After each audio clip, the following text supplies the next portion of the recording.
Hello, hello. We are live. Let's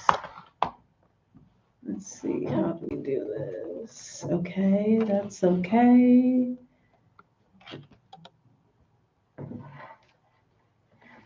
All right, this is for Brother Raymell.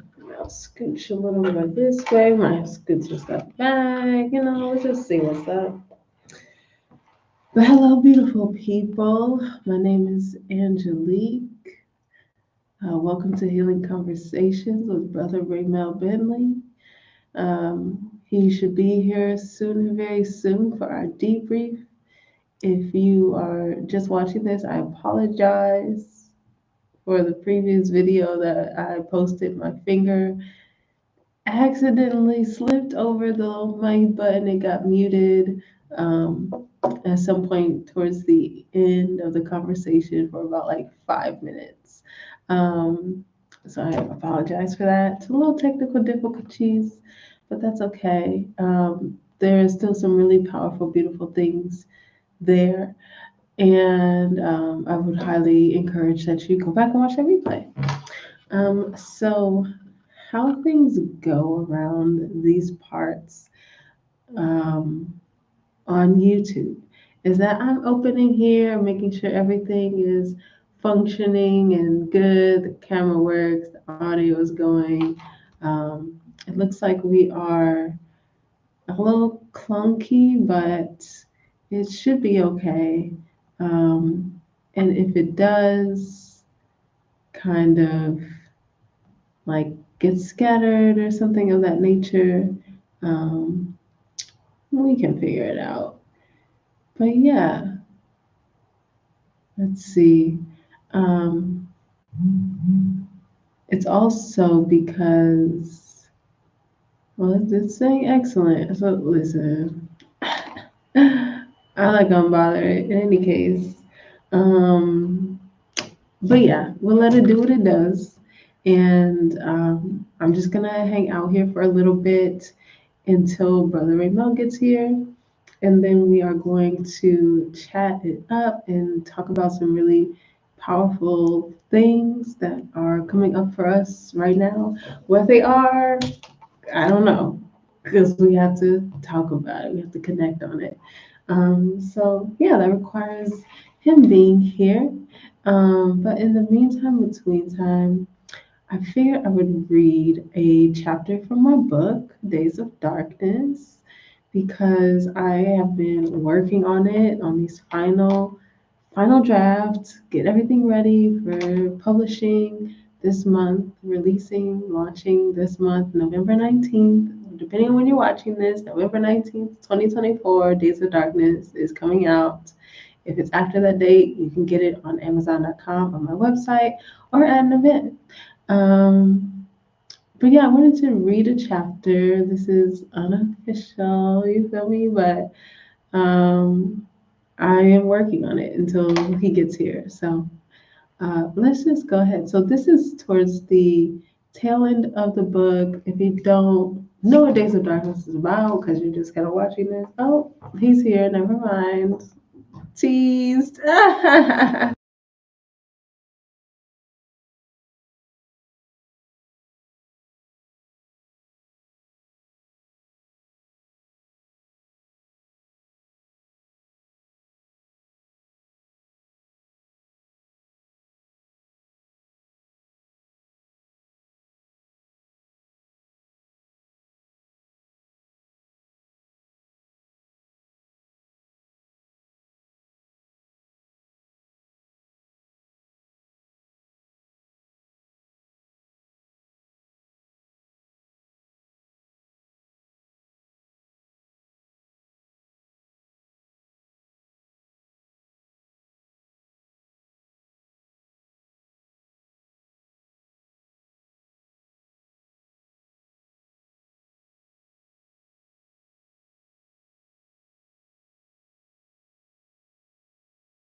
Hello. Hello, hello, Happy IG family. Saturday. Happy Saturday, y'all. IG, let the tribe know we mentioned them. You tag, you're Is that what it. that does? Yes, girl. This is my Oh. little hack I learned from others, and it's just Mm. like, but we're gonna see if it's going. But like that's my little thing. I Mm. got ain't nobody I was biting. wondering why you have been doing that. But okay, welcome to Healing Welcome, Conversations. Happy welcome. Saturday. Hey, Happy Nicole. Saturday. Hey, Sister Nicole. Happy Saturday. Welcome, welcome to Healing Conversations. Yes, we're talking all things healing and transformation. Got some good stuff coming up today. Mm-hmm. If you don't know who I am, my name is Angelique. I am Raymell's sister friend. And I'm so grateful for this space. I'm so grateful for these conversations. I love when y'all are in the comments sharing your stories and your insights and things have helped me to have my own breakthroughs. Okay. I think Mm-hmm. he's wearing navy blue, but it It is what is it is. navy And also blue, mine is navy but blue. it's So giving yeah, black it because is the giving light black. in. I'll blue everything. Um, yes, so we are today, and again, we love when you comment and engage. It helps us get our breakthroughs. It helps us expand. There might be some tears. Will probably be some Y'all know how laughter. it go. We do it But all yeah, we are here. here, and if there's anything that you would like to discuss, let us know. We usually debrief ourselves about what we're going through. Brother Emil has some things that are pretty powerful that we're going to bring up today. But as always, we want you to be a part of this conversation. So if you would like to DM one of us and say, hey, I was thinking about this, we might also like tie it in. Sometimes we're on like a similar frequency and it all flows together. So we can just bring it into the pot. Okay? But yeah, Mm. go ahead, William. Yes, yes. Welcome, welcome. And I want to shout out Sister Nicole. I've seen that you donated to the cause, and I just want to celebrate. I want to thank you. And just acknowledge that. Thank you, thank you, thank you. And welcome everyone to Healing Are you Conversation. gonna tell them what the cause I'm is? about Okay. to. But we hold space for all things expansion, growth, and I always say that as we heal individually, we send that ripple out and we support the collective expansion and growth. And let's get it started, y'all. So today we're going to talk about a couple of things. We have a request from one of our tribe members that we're going to bleed in an experience that I had on Wednesday. And we're going to bleed it in because the topic that was suggested is being in the uncertainty and the unknown, like being in the place of not knowing while you're in your darkness. And Wednesday, I had a big life lesson that really came and shook me up, woke me up. And it really reminded me of all the love and support that I have access to, but it also reflected to me what I have been running away from within myself. And there was so much that happened. Not to go too much in depth, but I had an experience where I had to come up with a large sum of money for something. And what it was that I had to come up for the money for, when I really own it, it was something that was of my doing. Just call it out. Hailing conversations, we speak truthful, we speak real. It was something that I was doing, that I have done in the sense of there were financial issues that I have been facing in the past. And not to say I neglected them, but I was kind of not running, but I was just slowly moving through them. And as I was in the space of rebuilding, what I would neglected, it caught up to me, and I had to like handle it immediately. I didn't have a chance to think, ponder, or guess like a worry. Like I had to take action. But the action that I was called to take was not from a space of reaction, It was a space of grounding myself Mm. and finding that peace within myself so I can take the present steps versus being in the future, being in the past, and that would have kept me in that space of repeating the same thing. So the fact that I was called to take action in a immediate way, it allowed me, hey Helen, Hello. it allowed me to have so many breakthroughs, y'all. Like I had so many breakthroughs. For one, I had the breakthrough of releasing shame. Mm. Shame has been a cloud that has been following me for so many years, y'all, in so many levels. But in my adult life, I noticed that the shame of my finances have been something that I've been afraid to talk about, that I have been afraid to, hey, girls, Poetry Land, that I've been afraid to express or even receive help with. Mm. And when I really think about it, it was always behind in the back of my mind, like worrying about how people would perceive me, what they think I'm a failure, what they think that I'm not good enough, what they think that I am not a good teacher. And all these just stories will come up for me if I let people see that part of me, then it would diminish all the work that I've done, and it will diminish this character that I've created that is of service to others. And y'all, like I would suffer in silence. Mm. I would let a handful of people know what I was experiencing because I didn't want the world to know. I didn't want the world to see me. So I would suffer in silence and I would share in intimate, safe spaces because I've had trauma with like expressing what I was going through and it be used as a weapon that was formed against me when someone was mad at me. So it made me kind of close off and shell myself of exposing certain parts of myself.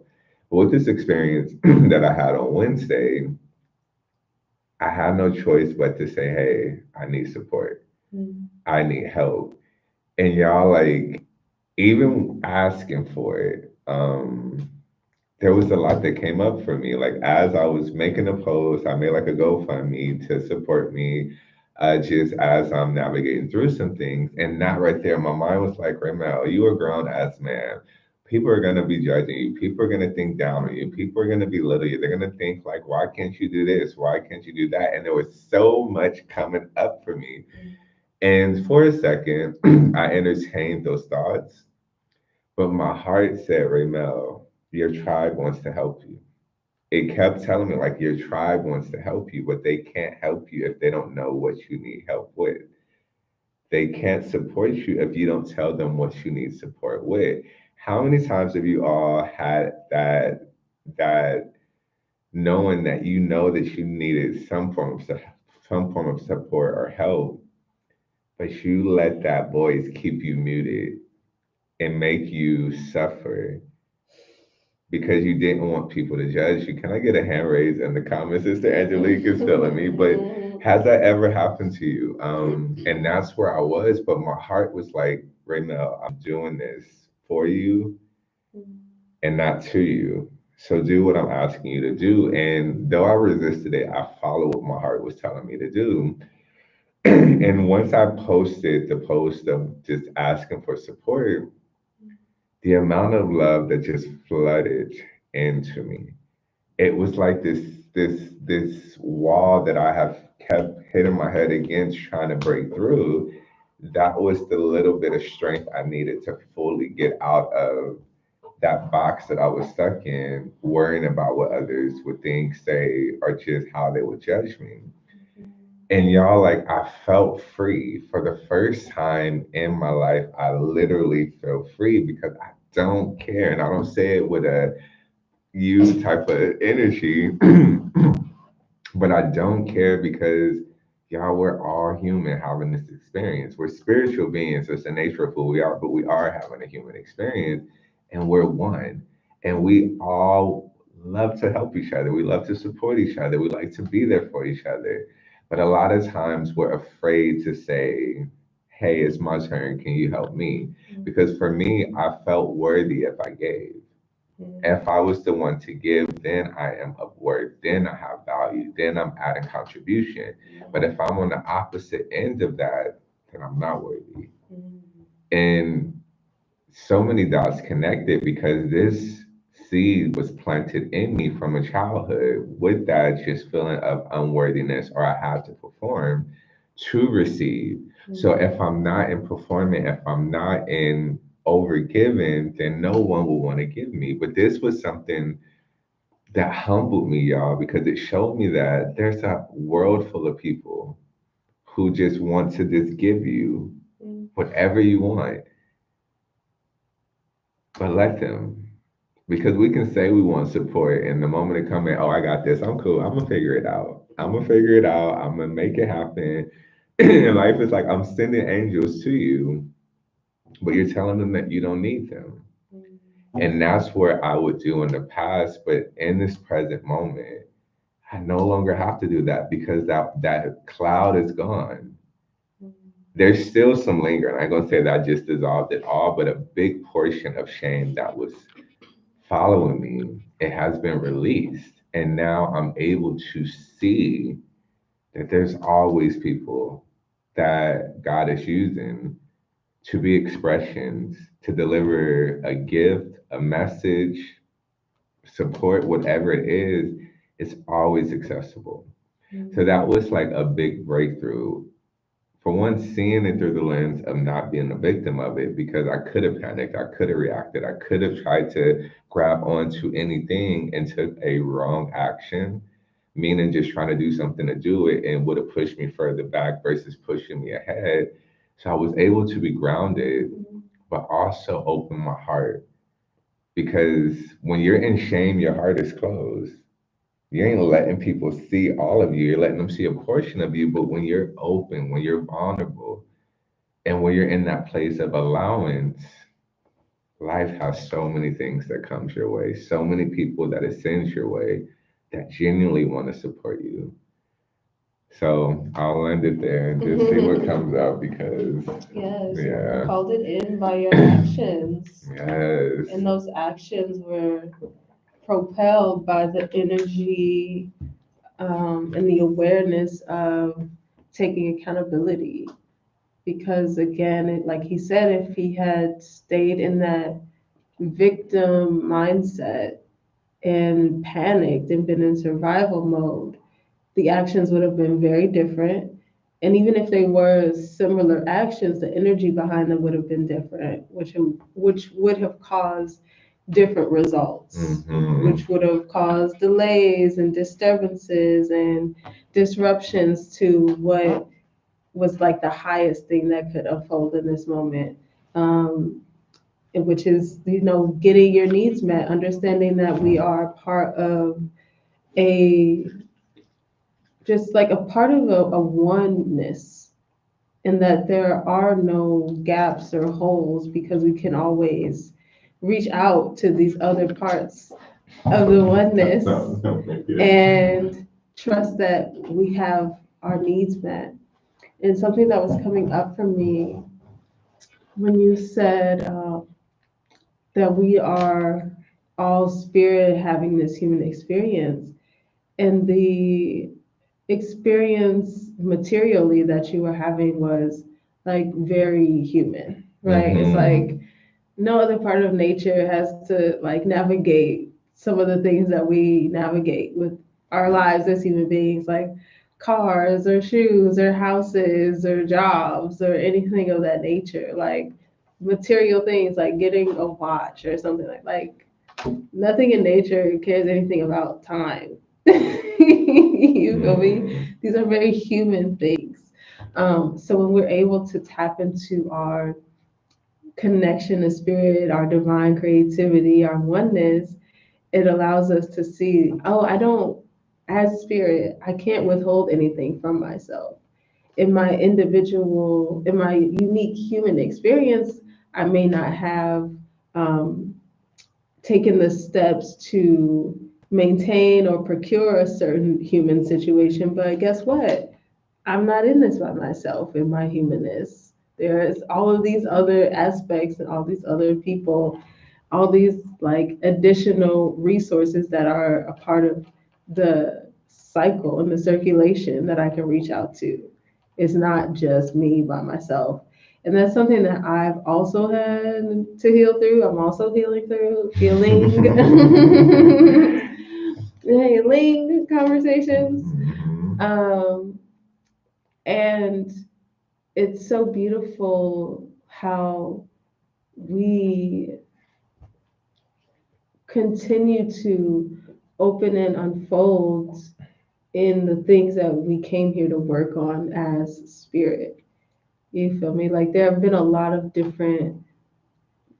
multiple different layers of me understanding and accepting that it's okay to get help. Mm. Understanding, like he was saying, that I'm worthy to receive help. I'm not only worthy to give, that's not only where my worthiness comes from. I'm also worthy to receive. You know, I'm also worthy to be supported. During the last speak and write this year, I we had this exercise where we create an affirmation and we have people around us repeat the affirmation. And mine was, I'm blessed with love and support, Mm. because that's something that I've been healing through. Um, I grew up as the youngest of two, and while a lot of people have the idea that the baby of the family gets all the things and all the love and all the attention, gets all the toys and things that may have been part of it, part of my experience, but it came from my willingness and my ability to perform for it. It wasn't Mm. just like, we all believe in abundance and prosperity and whatever I have is yours. And, I'm just this open vessel to help you have your needs met. It was like, no, I need you to do this, this, and this. If you don't do this, this, and this, I'm not paying for that. I'm not giving you attention. I'm not, giving you the praise and the congratulations and things of that nature. And so I had this idea, like, if I want to be supported, I really got to work for it. Like, I really have to hold my own, and where there is a space for that, when we are working in like an intentional effort to execute a goal, and everybody says, this is what I'll do, this is what I'll do, this is what I'll do. People expect you to be accountable and Mhm. do what you say you're going to do. But, well, not but, and learning how to replace those conjunctions. Thank you. And on the same note, when we are dealing with just personal things in personal life, we don't have to perform in our, we came here to live life. And as different things are coming up with our life, the agreement that we made with ourselves as spirit was to come here and experience life. And we came to be our authentic self. And if authentic self says, hey, I need support right now, I need help right now, I need this a little grace, please, if you wouldn't mind, if you have the capacity, extend it to me. But we don't let ourselves do that often. We don't let ourselves do that. I didn't let myself do that often. And I've been learning to be more open and receptive. And again, just trusting that I am worthy to receive the support, Mm. and that it doesn't have to be a performance or some sort of like bargain exchange. Mm. Mhm. I love that because I feel like that resonates a lot. Let's see, Carlos Poetry says, I feel when you believe in yourself purely and get to a certain level of self belief, you start to bring those successful things. And it's all about your energy. Self belief goes a long way. So, so true. Mhm. And just even to speak to the self belief, that takes work. Mhm. That takes work. I feel like for a lot of people, that is a struggle. I know that was one of my battles, is truly believing in myself because I was programmed to believe that I was stupid, that I was not going to be anything, that I would never be enough, that I was a mistake. I think the biggest dagger when you're a child is, why did I even have you? You're a Mhm. mistake. And when you are a child and you hear that, you don't believe that you are worthy. You don't believe that you are enough. You don't believe that you are adding any type of contribution to the world. You just feel like you are here and not on purpose. And I know for me, a lot of my years, I did not believe that. It was hard for me to believe in myself because of those words that were taught to me and told to me. And they didn't just stop when I was a child. Anytime my mother would get mad at me, you little stupid, and it would just be reiterated. The fuel on the fire would just keep coming, and it kept burning higher and burning higher and burning higher. Um, which it was a battle to really get into that self belief. And even, hey, Sister Angelique, um, even when I was like, and I always bring this because a lot of people think because you see people in certain industries that they have all this self belief, all this self confidence. But even in the time of my modeling years, I wore that mask well. I knew how to perform. So you needed me to give you this. I knew how to turn into that character. But there was a lot of self doubt that came in, even with that experience of you got all these people that you're seeing that you're now judging yourself against. And you're like, look at your body, look at your face, look at your skin, look at your hair, look at what I don't have. So even in that world, like there was so much uncertainty, so much doubt that I held. And I honestly, this self belief, it came about in the last 4 years, if I'm being truthful. In the last 4 years, I truly started to believe in myself because I went into working for myself, started to truly invest in myself. I think that really is where I started to bridge the gap from self doubt into self belief. When I started to invest in myself and getting support that I was paying for. And it just showed me that there's so much work that I needed to do. A lot of times we think I can do it on my own. I got the tools, I got the books, I got the YouTube, I got the podcast. But it's like people can give you a bunch of tools, but if you never used a wrench or a screwdriver or a hammer, you can give it to me, but I don't know how to do it. I can watch you, but I don't know if I'm doing it right because I'm with a screwdriver. Trying to use a paintbrush to change a tire. Like it's a tool, but is it where this goes? And that's where a lot of times we get these tools through different outlets that we are giving our energy to, but we don't know how to implement these tools. And a lot of times for me, I was an accumulator. I accumulated a lot of knowledge through YouTube, podcasts, books, do it yourself courses. I accumulated a lot, but I didn't implement because I didn't know how to use the tools. And when you think that you are stupid because it's something that's been embedded, ingrained in you, trying is not an option. Let's let that sink in because that was for me. I never had to try. If I'm being truthful, people did things for me because of how I looked. I never had to really do much of anything. People would do my work in school because they had a crush on me and they just wanted to be close to me and in my proximity. So they'll do it for me. I'll do it for you. Growing up, people would just hook me up with things. I got a lot of jobs because of how I looked. I got a lot of nice, like just things because of that. So I never had to try. Plus, I had this, remind you, this deep imprinted belief that I'm stupid.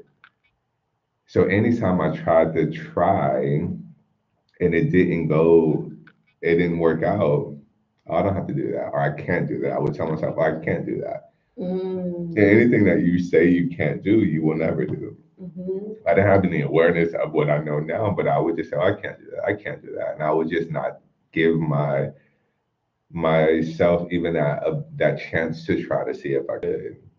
So that was just something that I had to get into the practice of. So after I say in the last 4 years is when I really built that self belief because I started to create or I started to practice implementation. And through the implementation, I started to see this stuff only works when you do the work. You can read it. It's like a lot of people who read these scriptures and they know every quote and every verse, but they don't live the life of what they're preaching to you or trying to teach to you. So that's where it's like for me, I was that in a sense when I would read a new book, listen to a new podcast, and I'm like, ooh, boom, boom, boom, boom, giving you all the bullet points, the facts, but I didn't know how to live it. Mm. So that's where now living from that place of self beliefs, living from that place of self confidence, it even supported me with this experience I had on Wednesday because I truly have released that worry of outside voices, outside projections. And it's like, this is my life. I'm not going to do it perfect. It's going to be messy. I'm going to make a lot of mistakes. Mm. But one thing I do know is that I'm doing my best. Mhm. And I'm doing my best to learn the lessons that present themselves to me through the experiences that I have. I'm doing my best to be compassionate and understanding with myself Mhm. and not repeat the judgment and the abuse that I experienced and give it back to myself. And Mm. I'm doing my best to lead by example, Mm. that you don't have to be perfect, that you don't have to have it all figured out, that you will make so many mistakes, but you always have that ability to get back up and keep stepping. Yes. Mm. That was good. That was so good. I'm gonna read this comment real fast. Um, Girls Poetry said, I think everyone has to give things time to grow. Hmm. And they also said, I had lots of self belief when I was young, then lost it a bit, and recently found my true authentic self, which I love. Yeah, writing my poetry has been a great source of growth. Mm. Giving love to others and not expecting anything in return is a divine place to Yes. be. Okay, clearly, I mean, it says poetry land. We got a writer in the Girls room. Poetry Yes, Land, what is your name? Just so we can know how to yes, reference you. please. Um, but I love that awareness of like I want to see specifically what you said. Lots of self belief because that's what we were talking about. Yes. Charlotte. Okay, Charlotte. Hey Charlotte. Hey girl. Hey. Welcome officially. Um, but I have talked about this before. I am so grateful for the younger version of myself. Like 7 to 10 year old me was just like this feisty, like energetic, like full of joy in life.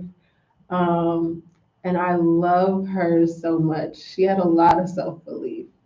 And I think that was because I was still tapping into, um, I was still just expressing my spirit. You know, I was still just expressing my childness, you know?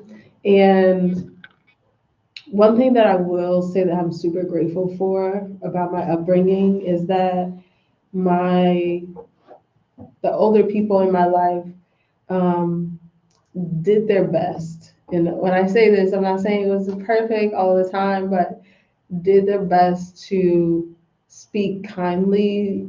Well, I won't say kindly, did their best to encourage me to do my best. And that often got skewed into like pressure or fear, but occasionally um, it included phrases like, you um, you're smarter than this, or like you can do better, or I believe in you. And while looking back on those, kind of reflecting now, my child self understood the words, and at the same time my body was kind of registering the energy, and I was taking in the words and recognizing like what they meant, which encouraged me to excel in school, to do well with like different clubs and willing to be social with people and do well in athletics or whatever. But the energy behind it, now that I'm more conscious, was definitely a like a survival, like fear, like um, I don't really know the word for it, but it was they were like words being used to mold me into a certain way of being and seeing the world, and not so much like you are innately whole and complete and perfect, and everything you do is leading you into a more expanded version of yourself. It was like, I will give you, again, performance. I will celebrate you and give you these nice things when you perform well. And then when you're not performing well, I'm going to kind of say similar things, but the tone is going to be a lot sharper because I'm trying to condition you to be in this way that I want you to be, you know? Um, and just kind of saying that out loud, just off the cuff, it sounds kind of mind fucky, but at the same time, it was. But I can take the accountability for my life now as an adult and just recognize like that's not how I want to speak to children. Excuse me. I really want to, like, my desire in working with children and like in having my own children is to really hold space for them, just to be who they are and love who they are and let the child be the child because that self belief is there. The self belief is there, and so often we as adults will we will shut down a kid so fast just because we have our own limitations. Um, and it's challenging. It's more challenging to learn to reconnect with that as an adult than it is to just let a child have that belief. You know, like just let them have it. They're a child. They will figure out the like nuances of things as they actually get older, you know, and they'll develop an understanding of how they want to be of service and, you know, express their greatness and have their highest standard or whatever. But while they're just being a child and saying they want to be an astronaut or they want to be a content creator, a YouTuber, or they want to build rockets or something, or be the president or whatever, like let them have it in like a real way without forcing them to be like, okay, now you got to study political science in third grade. Like, no, just like, okay, you say you want to do this, and I support you with that. Is that something you still want to do? Oh, you want to be a rancher now? Okay, great. Like, whatever it is, just support it and just understand that they are learning and unfolding and evolving before your eyes. Like, this is unadulterated, and I love that that word unadulterated even existed because it really lets us know like the adults are rated is where we get messed up, right? And it's just this unadulterated self belief that allows children to walk into a room and people light up just because there's a child in the room. Why? Because it's pure, unadulterated self belief, self love, self understanding. And I just love that you brought that into the conversation, Charlotte, because that is something that I am learning in these recent years of my life at the age of 31. And it's, you know, it's like Raymell said, over these past few years, it's been something that has been building, been matriculating, right?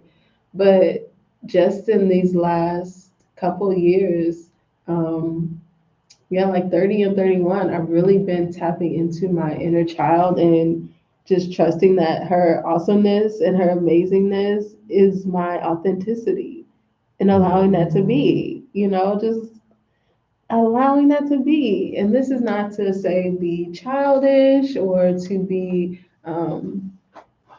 what is the word, unaccountable, you know, still be accountable, but you can be childlike also. Listen, Because that creates be a curiosity. mm-hmm, be accountable and be childlike also. It is possible to have both of those things coexist because that is the nature of being a human. That is the nature of human beingness. But yeah, I feel like I You kind know of what? did go As you were there. talking about how like a child, just let them be and let them explore and don't rain on their parade with your doubt, fears, or judgment. Mhm. I just thought about like a child comes and they're just singing at the top of their head, at their just lungs, they're just singing, singing, singing because they just love the song that they're singing. Mhm. And then their parents says, "Shut up, you can't sing." Mm. And whether or not they were on pitch or key or just sounded amazing, they just wanted to sing because that's what their heart wanted to express. Mhm. And the moment they're told, "Shut up, you can't sing," that belief that it is okay to express myself, that belief that I can just be in this joy and happiness of this song that really lights me up, Mm. that just belief, it gets shut Sweet. down. And now that child is saying, I can't sing. I sound a mess. I can't express myself. I can't express myself. And then that parent that just thinks that it's just so just like playful to them are so not important to them. What they just did for that child is they just imprinted in them Mm. that you are not enough, that you can't do this, that you can never do this. So this child that may have a new song that they want to sing, now they don't let their voice be heard. Mm. Now they find different ways, and this is speaking to someone right now because it's definitely speaking to my heart. They'll find different ways to go and hide and sing that song. That's why we see so many people now who may be listening to music and they have their earpods or iPods or something in, and they want to sing loud, but they're whispering, humming. But they know they really want to bolt it out and let it out, but they're afraid that that same judgment that they received from their childhood is going to come back to them in their adulthood. So now they're stuck in this space of paralyzation. They're paralyzed because there's so much more they want to give the world beyond that song. But in their mind, you're not good. You don't sound good. You'll never be good at this. So why even do this? So that's why so many people in this world, they settle for things in life. They settle for a job that they don't like just to pay the bills. They settle for a relationship that they don't like just to have someone. They settle and never explore who they can be and what they can be because they believe that they can never be. So they're just going to get what life takes them. And that's where a lot of people get stuck in this trap of not exploring, not being childlike, not being curious to see what could be because they're so deeply embedded in that moment that they experienced that their parent told them that you don't sound good, shut up. They never learned how to speak up. So that really came in strong. Yes. And that's a beautiful thing. If that resonates with you, definitely drop something in the comments. Um, Let's say that hits you, Nebe. like, Mhm. but that's a beautiful observation about society. How so many of us walk around with our headphones in, or just like quietly humming, or keeping things to ourselves. The other day, I just moved recently, and I was just in my space thinking, like, I'm in my space. You feel me? Like just body space, walking down the street, and something in me just wanted to do like a little jump, like click my heels, and I did it. Mhm. So it's like there's no reason for me to suppress this joy. For who? Why am I suppressing my joy? Why do I care about any of these cars passing or any of these people around here? Like I'm feeling free. So I'm gonna allow myself to be free and jump and click my heels. But how many of us have gone around like riding the bus or just walking in the mall or going to, I mean, you're in the office, it's so the energy is a little different, but I same mean, you can point. still be at the table. Right. Listen. Let it How out a many of little. You us ain't have gotta scream been it. been in a space and we decided, oh, I'm not gonna express this joy. I'm not gonna express this frustration. I'm not gonna express excitement or irritation or even like sadness. Like we just suppress so much because when we were younger and we were in our family unit and we were in our close knit community and our world was like the 20 closest people to us and that's like all we knew about the world and we're like shut up you can't sing or stop doing all that and moving around. I used to get pointed at or shut down for like dancing often, just like Mm, being a legally kid. Um, and again, I just have to acknowledge that the way that I was raised was different than the generation before me, for sure. Um, because it was more of a like a teasing and less of a like stop doing that, like yelling and being aggressive. Occasionally it was that when emotions were like heightened, but for the most part it was just like being made fun of. And mm. while that is a little more gentle, it's still suppressing. Yeah, it's It's a still dagger. yeah, it still hurts. It Mm. still hurts. It still causes that Self doubt. shrinking and that self doubt, right? And so I am grateful because a part of me, like with the jokingness of it, a part of me was still able to hold on to that childlikeness. Um, and not completely like smash it or crush it to like powder. You feel me? Mm. It's just like a little shattered, like it's a couple little cracks in there. But I was still able to hold. I've still been able to hold on to her because one thing I will say about children and being a child is that the resiliency is so profound. The innocence of like a baby or a small kid doing something, kind of like getting in trouble, but still like, you told me not to touch this, and you did pop my hand, and I did cry, but I was Mm. still, I was still trying because as a child, like this human social stuff isn't that serious. And that's why adults get so triggered and irritated because I said what I children said. Do what I said. Why ain't you children are doing it? like, this is But it's not not the final real. answer. There's infinite answers. There's infinite yeses. Why are you giving this limited no? Cause I remember last time, one of them other times, you let me have some candy, so I'm gonna just keep pushing the I'm gonna keep button because it's trying. gonna turn green That and I one can go. time, that one time I was singing for like 2 hours and you just shook your head, but this time you're getting a little irritated. But let me see if I can just do a little, Mhm. And so there's that resiliency that's there. And again, as we grow older, as we become more involved with society and the roles that we get put into, the positions and responsibilities, we start to shrink that back and really like fall into line because the discipline starts to get more like um, either more aggressive, like physically aggressive, because like now that you are like a mature human being, physically, people feel like they can, come at you, you know, or it gets more verbally aggressive because again, you're more physically mature, so people feel like I can say this to you because you're not a child.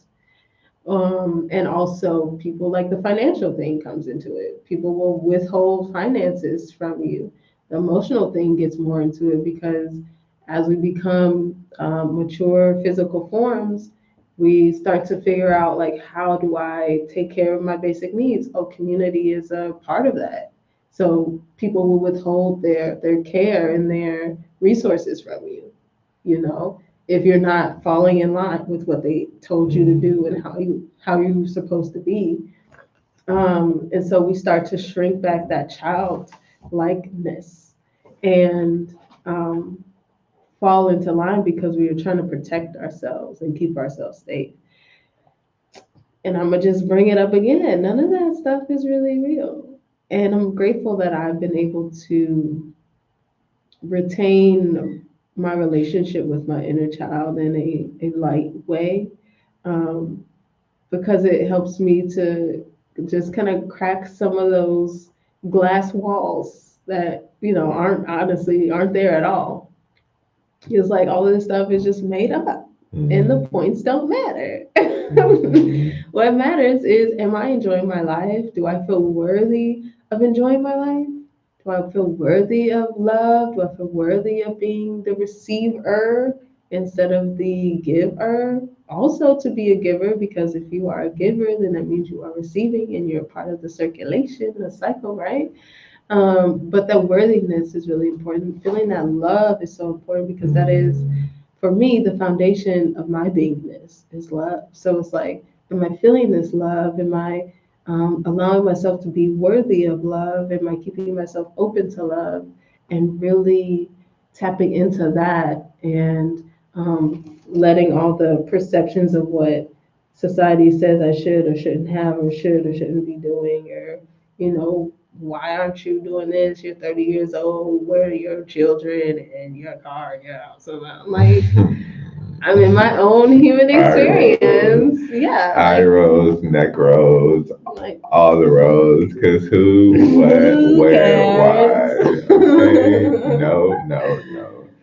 But I Mm, wanted to pivot it into what, and I'm not sure if Helen's here. I know she was having some pop mm, in, pop out issues earlier, but mm, she brought us something that she wanted us to bring to the conversation, and that's being in that uncertain place of like being in your darkness, feeling alone, not really knowing what's next, and you're just feeling like you're just there. mm, And I wanted to speak to that because you're not alone. I've mm, felt that, feel that, it flows through, it leaves, it comes back.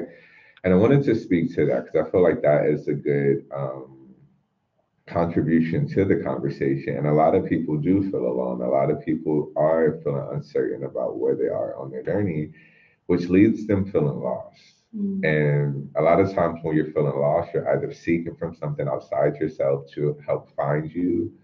Thank you so much, Charlotte. Thank Always a you, Charlotte. pleasure. Yes. Um, See they're you next all time. they're either seeking for something outside of themselves to make them feel validated or make them feel complete or whole, or they're in that space of fear, doubt, and worry, and they're unaware that when you're in that space of feeling uncertain, not knowing what's next, there's so much magic in that.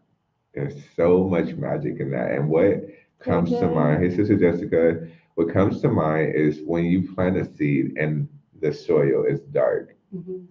and it doesn't have light that it's exposed to, the light is so far in the ethers, it feels like when it's in that soil, Mm, but it's so much growth that happens when that seed is planted in the soil. mhm, When we're on this journey or in this journey, we're gonna have those moments where we don't know. A lot of times, if you're really living this thing called life, 99.9% of this life experience you don't know. And when I say that, you don't know when I go outside what's about to happen. I just know I'm gonna go outside, mhm, and when I go, life will present the experience that I'm meant to have. mhm, What we do know is what we have control over is how I'm seeing it, how I'm feeling about it, what actions I'm taking it in the experience. But I don't know how the experience is going to be. So if you're truly being present and living this thing called life, you don't know. Wednesday, I didn't know I was going to have that experience. I thought I was just, Another I day. just thought I was about to go get my workout in, make my food, attend a little workshop, go about the rest of my day. But life said, not today. I got a new little experience that you're gonna have that's gonna expand you, that's Growth gonna push assignment. you and stretch you, and you don't even have a chance to get ready for it. I just want you to know that you got all that you need within you. So There get you ready, go, play stay with it. ready. And you really don't know what the day is gonna bring. Stay ready. Literally, you don't know what it's gonna bring, but that's where what we I invite us all to just explore what we do know is how we show up in whatever the day brings, because that's what really makes the situation, circumstance that you're experiencing be something you reference to good or something you reference to bad. Mm. Because in reality, nothing means anything until you add a meaning. Mhm. So once you put the meaning, I'm alone, I'm sad, whatever. Now that's what you're creating that experience to be. Doesn't mean that's what the experience is. It's just what you're creating because of what you are attaching to in Mhm. regards to what you're experiencing. So when we allow ourselves to be in that space of unknown, and we can be in it from a space of peace, of curiosity, of openness, is how we're now able to see what magic, what lessons, what blessings, what things are trying to come through the moment. But a lot of times we need to know. I need to know when it's going to happen, how it's going to happen, where it's going to happen, so now I can have peace. And now that's when you're trying to create from the outside in, and you won't find peace that way because peace is not outside of you, it's happening within you.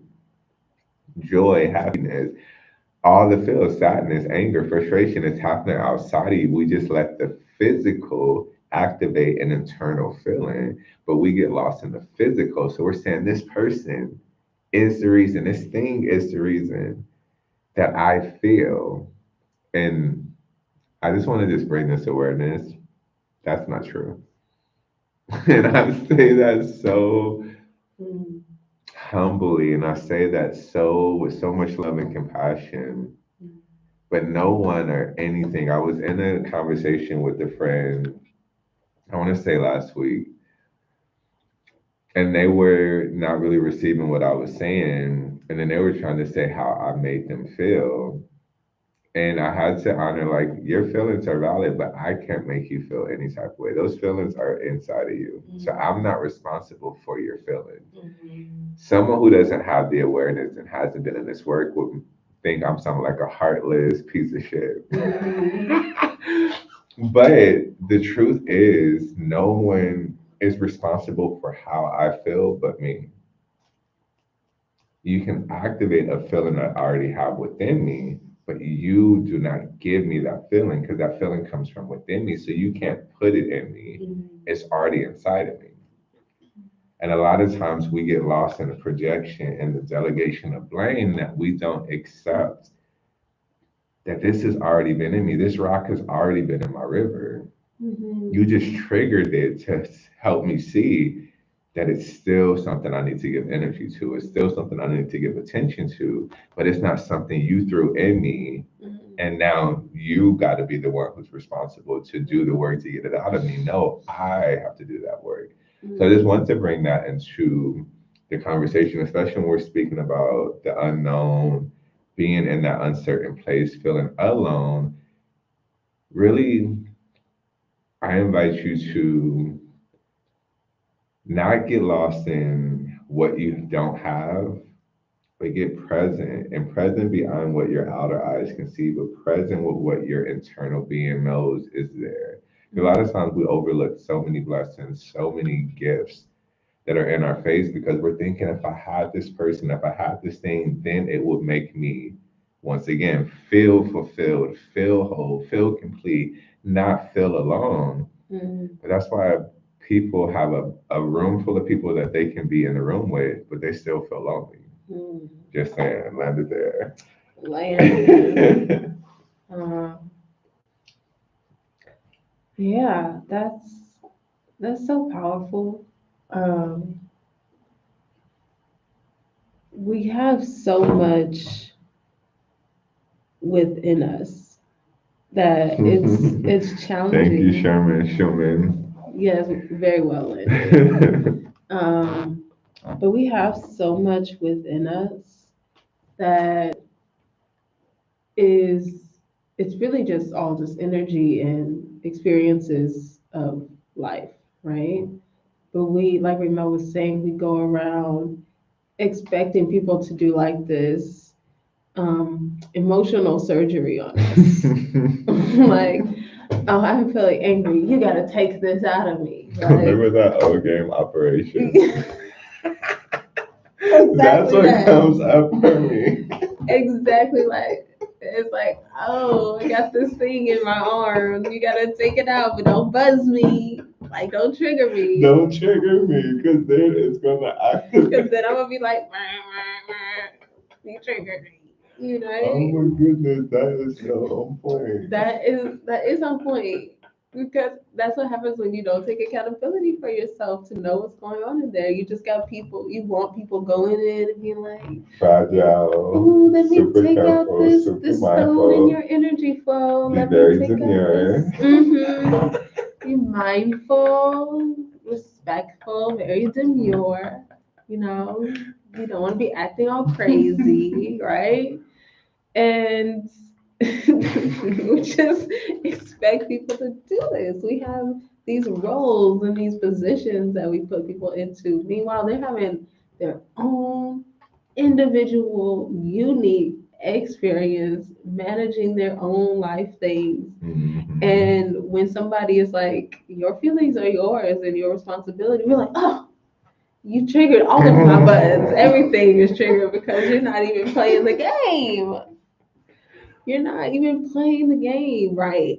You're not even trying to help me take out these emotions. I gotta do this myself. Yes, because guess what? You put them there. We're gonna get to your question in a moment. Yes. Um, we put our things, we put those things in us.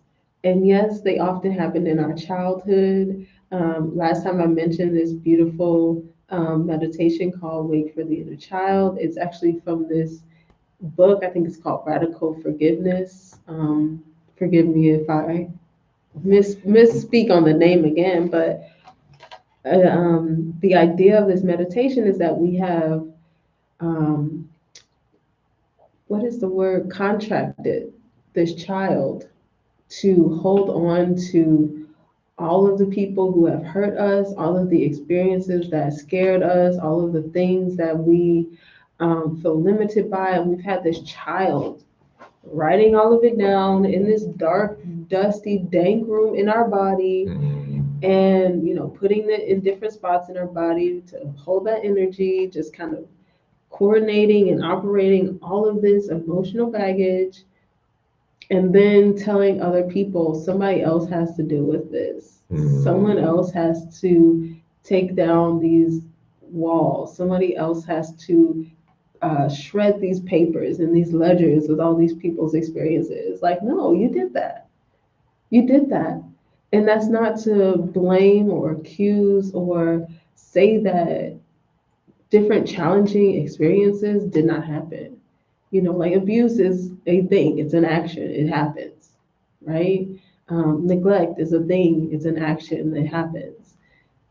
And as Raymell was saying, it's our perception of the things that happen. And as a child, we don't really have the tools. We don't have the words, we don't have the emotional understanding because we come in as pure life and self belief and love. And it was just like, why is this situation happening? Like, I don't understand it. And so the kid writes the thing down and says, we're gonna remember this person did this and this is how it made me feel, and I'm gonna tuck that right into my right shoulder. And Mm. now anytime somebody irritates you, your shoulder jumps, Mm. right? And you want to tell them like, oh, you need to da da da da da, but it's not their responsibility. Only you know that that's going on. Nobody Mm. knows what's going on in your body. Nobody else knows what, you know, parts of you need to get taken out in the operation, which is why people get triggered. Which is why we get triggered because you're like, no, that's not how you're supposed to take that out. That's not how you're supposed to touch that thing. That's not how you're supposed to relate to that or talk about that. I'm triggered. My nose is beeping. I'm going off. And it's up to, again, it's just up to us as aware beings, as self accountable beings, as conscious beings to say, oh, I am feeling something. It's feeling this in my body. And when I sit and think about why this is happening, it's because, oh, when I was younger, I remember that this situation happened. This person hurt me in this way. Well, I'm an adult now. Do I want to continue to hang on to this? Do I want to continue to live in my range of motion? Do I want to continue to get triggered and irritated and frustrated? Or do I want to have freedom? Mm. Just really let that sit. Do I want to hold on to this pain or do I want to have freedom? Because those are the choices when we get triggered. Do I want to be free or do I want to continue to be triggered? And that's where, kind of wrapping it into the beginning of the conversation, with Ramel's challenge, um, he chose to have an accountability mindset instead of a victim mindset and said, I want freedom. I want to have the right to take right action. I want to be in divine order. I want to have all my needs met. I want to be loved and supported. This is what I want. And so he allowed himself to, take it out. Somebody was like zzz, zzz, zzz, up in there, but he Mm. took it out and said, I'm going to raise my hand and ask for help because I recognized, oh, there was a part of me in my lifetime when this thing happened, and asking for help was like a dangerous thing. I had to protect myself from that. And so now I'm choosing to remove that and step forward into my freedom because I recognize I prefer freedom. But yeah, I'm going to land that there. We'll get And I to want this to say real question. quick Yes. before we get to that question that Mm-hmm. that choice comes with doing the work. Because freedom doesn't come with you thinking, wishing, hoping. Mm-hmm. It comes with you practicing. Mm-hmm. I wouldn't have been able to have that experience if I wasn't in the practice of my stillness, my gratitude, my prayer, my interconnectiveness of like knowing how to ground myself and not get out of myself, thinking that this is going to have power and control over me. So I just wanted to bring that 'cause a lot of times we don't take action, we're not in the work, and we're wondering why nothing isn't working. So you have to be in action. So when you're making that choice, do I choose to allow this situation, this person, this thing to trigger me? Mm-hmm. Do I choose to allow myself to get pulled in, or do I choose to say I want to liberate myself? But in order to even know that you have that option of choices, Mm-hmm. it only comes from the work that you're doing. And then you're able to see it from a new lens. Then you're able to show up in a new way. Then you're able to take new action. But that, I just wanted to say, like, a lot of times we think that it isn't that simple, that it has to be that hard. But the only reason why it's hard is because we're so used to not implementing the things that we're taking in. So that's why it seems like it's this force, it's this hustle, it's this drawn out thing we have to do. But it's literally as simple in this moment, what is the best action that I can take? Mm-hmm.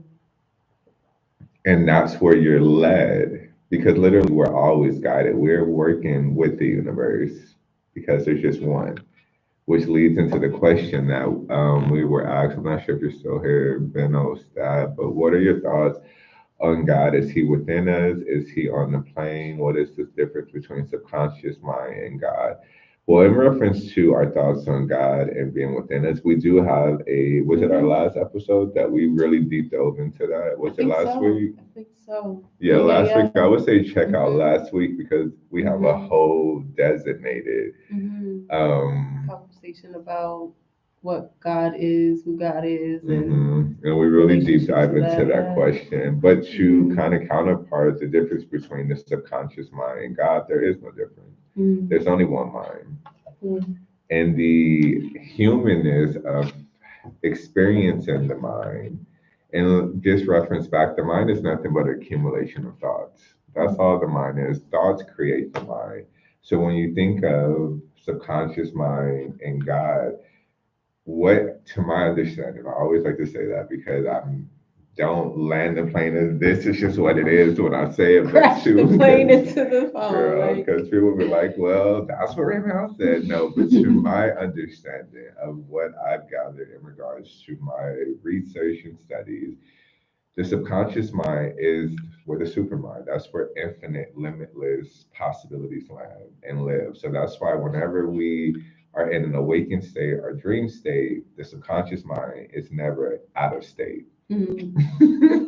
It's not in the next city, it's not in the next day. It is currently presently there, Mm. always creating, always bringing in, always. expanded out. So when you notice that in the conscious state, and just to simplify this, the subconscious mind is whenever you like brush your teeth or you have a route of somewhere that you go, you do something more than 3 or 4 times, the subconscious mind starts to get the pattern, starts to get the rhythm, and starts to become the knowing of that thing, that routine that you are introducing it to. Mhm. Once the subconscious mind knows it, now it just lives it. So you don't have to think about it. You don't think about brushing your teeth. You just do it without thought. Mhm. If you're going somewhere that's a route that you always take, you don't think about make a left, make a right, go straight. You just go. Mhm. 9 out of 10 times, you're probably multitasking when you're brushing your teeth Mhm. because you're not having to be conscious and aware because it's already stored. Mhm. You don't have to, when you're going to the route, you're probably on your phone or talking to someone, but you're going to get to your destination. So, whatever is planted in the subconscious mind, it just starts to recreate, it starts to create form into what you're experiencing. Mhm. In the unconscious state, that's when we're in the sleep state, but you still have dreams. Mhm. You'll see a person, you'll be in a different city, state, country, because the subconscious mind holds every experience that we have, everything that we were taught, everything that was instilled, it's stored in the subconscious mind, and it just brings it to life. It brings it to life through image. It brings it to life through sound. It brings it to life through what we call imagination. But in the dream state, you'll be asleep, but you've had a whole just a whole adventure that you experience while you're asleep because the subconscious mind is that one mind, that God mind. So it has infinite things that it can create, whether you're awake or asleep. So there is no separation. Just in this human experience, the conscious mind is what we're doing now. We're consciously here. You are consciously presently in this live watching me and Angelique have this conversation.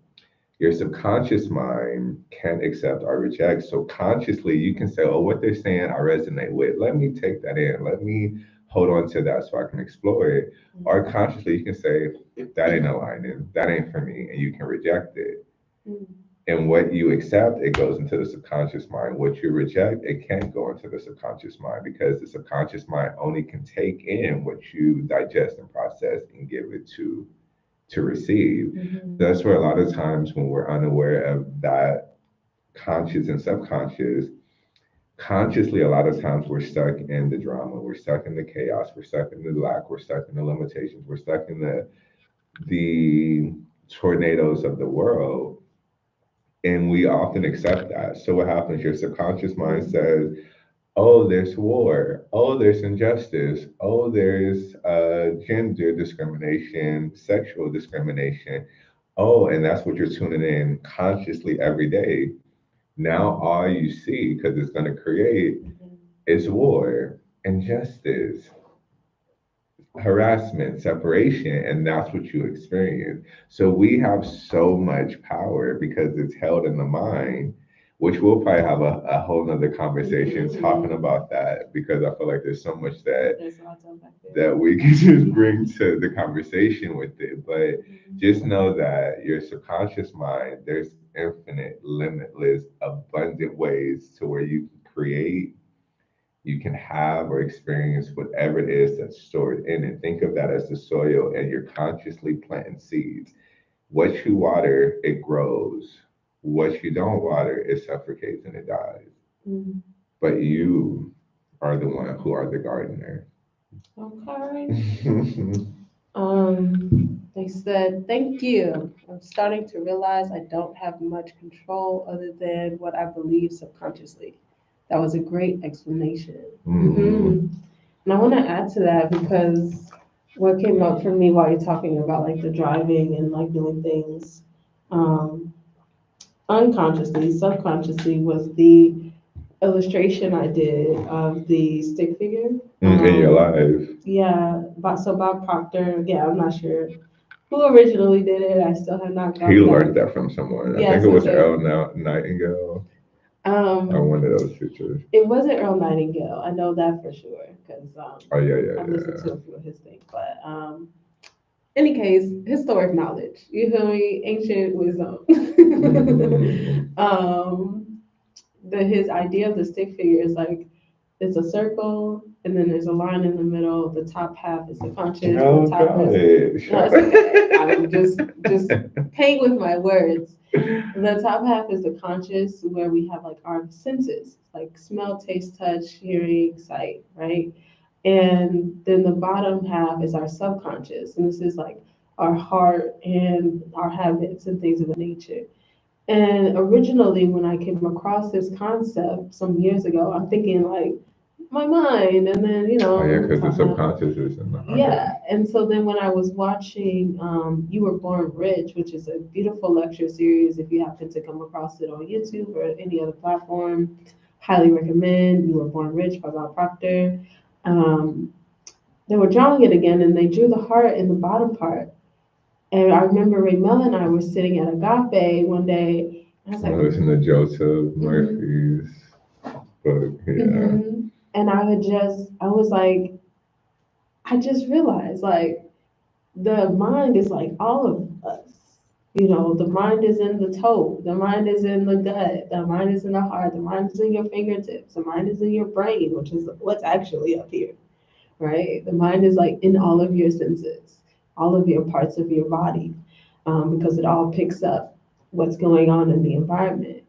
Um, and so when I had that expanded awareness, I came to the understanding that the subconscious mind is all of this. It's the heart, it's the gut, it's the body, it's the groundedness of us. And then like the concentration of our conscious senses are up here. You know, Mm. smells, smell, So sight, you smell it with your eyes, you see it taste, with your nose, you hear it with your mouth, you taste it with your your ears, ear, right? Most of the things and are you going up touch it with your head. here. True. You touch it with all of, like your skin feels everything, right? So that's kind of the idea.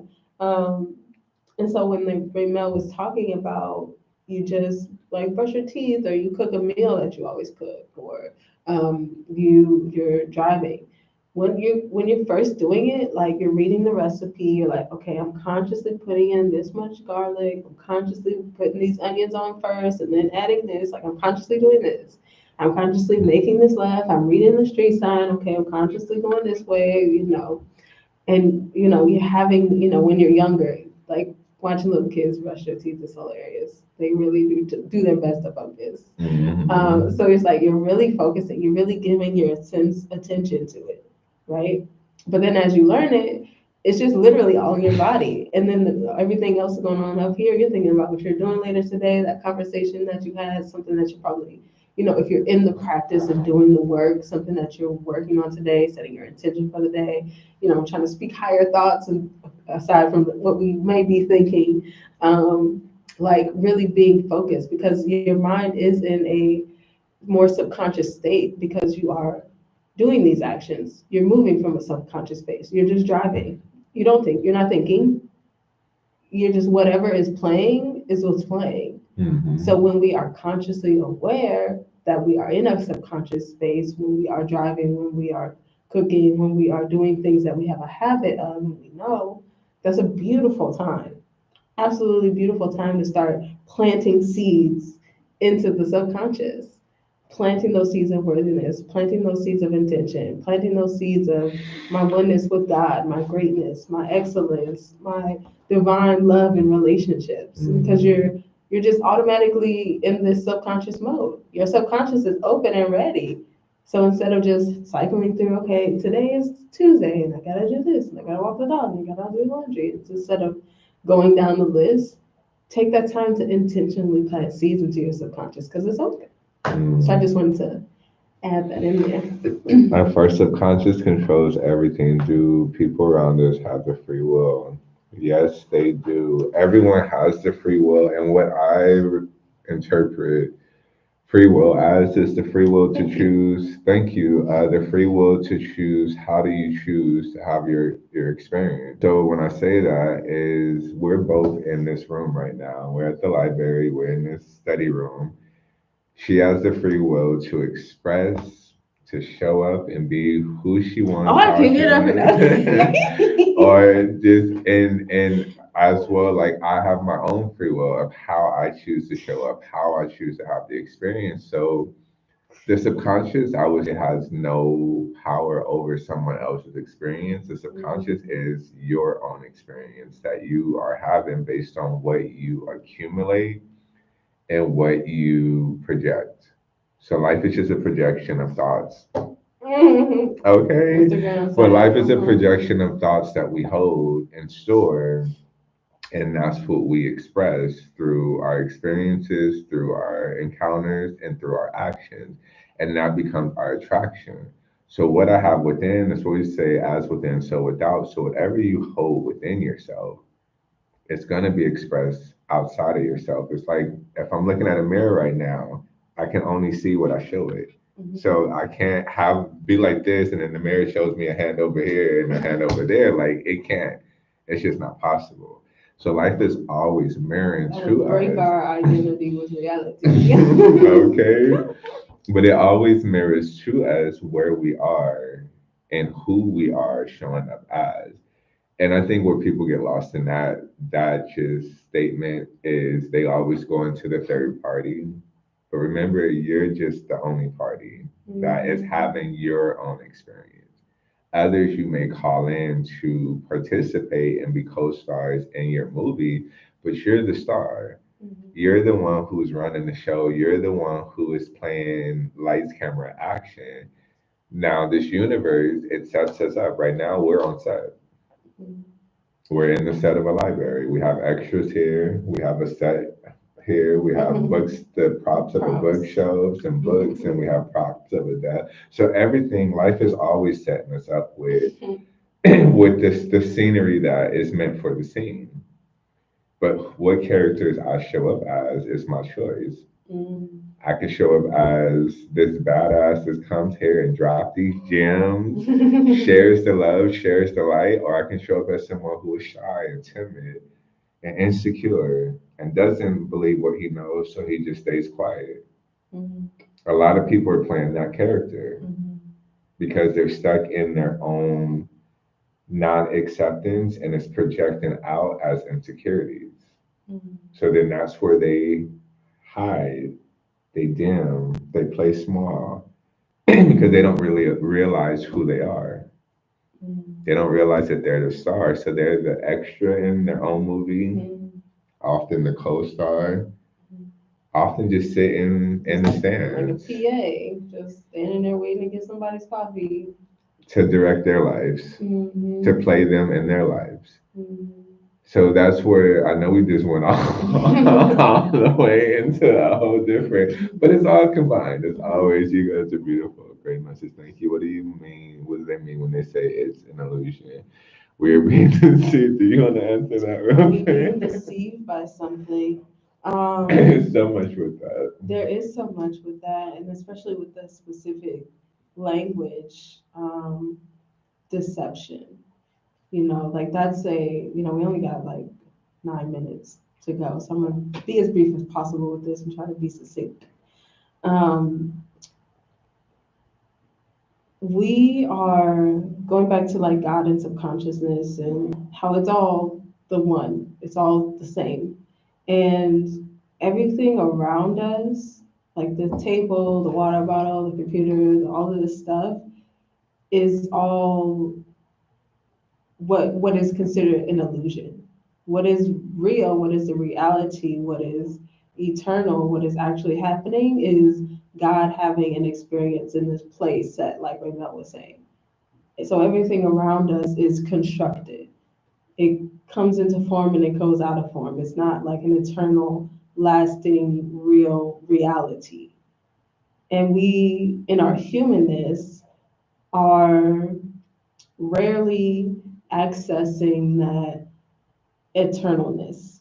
It's possible through like the work, prayer, meditation, stillness, things of those natures. But when we are just navigating the world and society, all of this stuff is just made up. All of these like social rules, I'm not sure where you're even from, you feel me? But the way that your community uh, runs and is structured is probably very different if you're not in LA.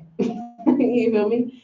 And that's the idea, because it's like we're all human, we're all having a human experience, but we're all spirit. So we're putting ourselves in these different human bodies to have these different experiences, but none of them are the experience that is just God, that is just the mind, that is just our being. All of the other stuff is just here, and it comes and it goes. And that's kind of how I'm just gonna try to succinct. Yeah, and what I'll just add to that is when I hear, because that used to be hard for me to receive too, is like if it's an illusion, then how am I able to drink this water? How am I able to like? And I would be so lost in the physical that I'm like, but this has to be real. Like, But I actually hit my toe. but and it hurts. Yeah. One thing I want to suggest is to read or listen to The Greatest Secret by Rhonda. What's her name of The Secret? Oh, Shonda Rhimes. Shonda Rhimes. Yeah, she was. She's the author and producer The of the Secret. movie The Secret. But The Greatest Secret, Mm. I would invite you to read or listen to that because that, yes, Shonda Burns. It expands what we're talking about. Rhonda Burns, yes, Rhonda Burns. Go check it out. Because I'm gonna keep saying yes to whatever name Illusion. It's not real. I'm like, yep, that's her. Yep, that's her. Yep, that's them. But that's gonna help expand it to where it's digestible, to where you can take it in and just let the mind really process and digest it. But and what I love about that book, and that's why I referenced it, because once we leave this room that we're in and we go outside this building, this room now doesn't exist any longer because the illusion of it only can be experienced in the present moment. When we're consciously When you're conscious, you're present, you're aware of this room that we're in. But once we leave out, it literally doesn't exist. My home doesn't exist until I go home. And none of the rest of this room exists to you because you're not here. You're not here. Only what exists for you watching this is this board and this wall and us. So that's why they say it's an illusion, because literally it only is experienced in the now moment. And who is present and conscious and aware. So me and Angelique are having this experience in this present moment. So that's why this illusion feels so real. But once we leave out of this room, we're now in a new experience being present. And that's what the illusion is creating. So it's so much that we can go. We may have that be a talk, a conversation, a topic for conversation for next week. So I feel like that's so much, and it's an expanded conversation. And thank you for bringing the questions so we could elaborate to our own understanding. I always say that to my own understanding because I know nothing, but I learn through what I don't know, not through what I know. So I always say through my understanding, because in this moment, that's what I understand it as now. I'll learn more, expand more, and then I'll have a new understanding. And I just invite you all to do that because we get so locked into this is what I know, this is what it is, period, that's it. Because it helps us feel like comfortable and secure and safe. Like, I understand life in the world now. I feel like I got my cozy that blanket. becomes your block. It becomes the weight that keeps you stuck in that limited perception, that limited understanding. Y'all, we live in an infinite, limitless, abundant universe. So there's so many ways to see things, so many ways to experience things. So never take anything as face value and this is this and that is that. That's why I will no longer teach in that way or speak in that way because I know nothing. But to my understanding in this now moment, this is what I know. So this is what I'll share. But I want to say that because we get so lost into that. Yes. And the Bob Proctor video is called "You Were Born Rich." Yes. If you do like Bob Proctor, Born Rich, it should come up on YouTube. It's very good. So good. Bob Proctor is one of Yeah. my first mentors that I Mm-hmm. just like clung onto. Mm-hmm. And it's so funny because from him, I was led to Lisa. From Lisa, I was led to like other teachers that Mm-hmm. have expanded me and just challenged me to get outside of what I knew because there's so much to this world that we You're don't know. welcome. Yes. Yes. And definitely check out people who um, have these different videos and books and things because what Raymell and I are sharing was not something that we were aware of, before we started this journey, before we opened ourselves up to this information.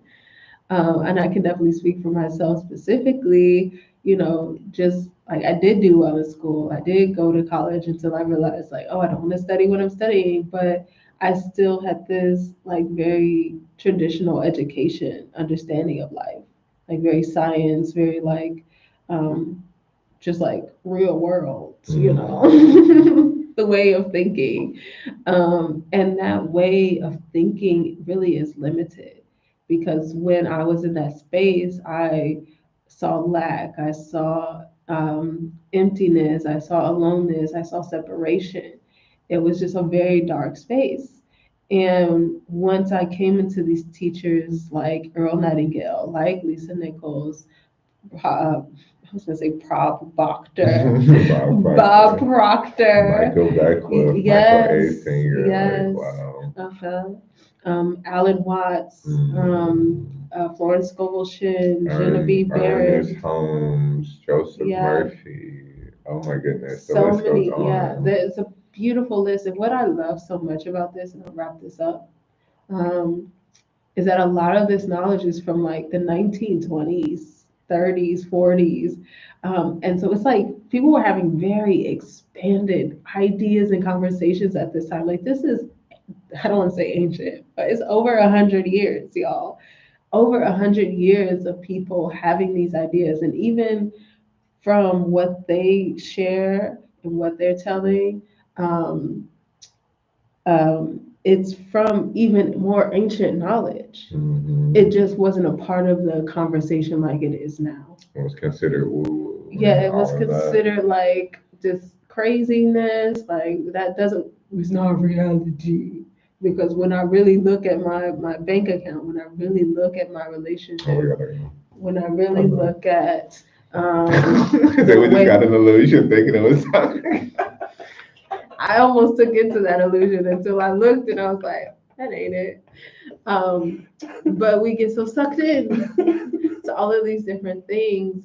But people have been talking about these ideas, these concepts, these truths for as long as humanity has been around. So definitely look into some of these individuals and allow them to flow into you and do the work. Because Implement, implement. they do offer practices and things that you can do.